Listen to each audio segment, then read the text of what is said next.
কৃষ্ণ জন্মাষ্টমীতে আমরা নিরামিষ খেয়েছিলাম, তাহলে আজকে রাধা জন্মাষ্টমী, তাহলে আজকে নিরামিষ খাওয়া নিশ্চয়ই উচিত। তো আজকে আমরা নিরামিষই করেছি। তো নিরামিষ কি রান্না করেছি চলুন বন্ধুরা দেখো।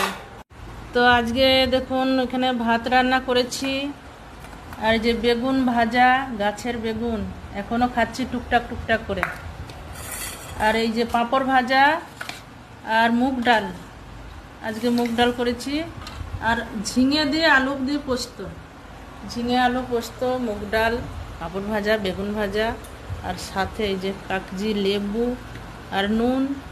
আজকে আমাদের এই হচ্ছে নিরামিষ রান্না। তো এই যে ডাল আর লেবু চিপে নিলাম, পাঁপড় ভাজা দিয়ে, বেগুন ভাজা দিয়ে এখন খাবো বন্ধুরা। হরে কৃষ্ণ। গাছের বেগুনের একটা টেস্টই আলাদা, তার সাথে পাঁপড় ভাজা।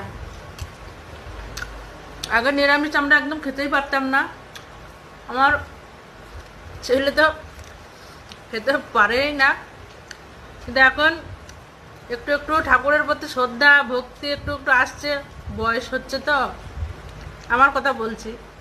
এবার আস্তে আস্তে একটু হয়তো ঠাকুরের প্রতি ভক্তি আসছে, এখন আর অতটা অসুবিধা হয় না। ভাবছি একবারে নিরামিষ শুরু করে ফেলবো, তো দেখা যাক কতটা কি পারা যায়। তো বন্ধুরা টাটা, শুভ দুপুর, সবাই ভালো থাকবেন।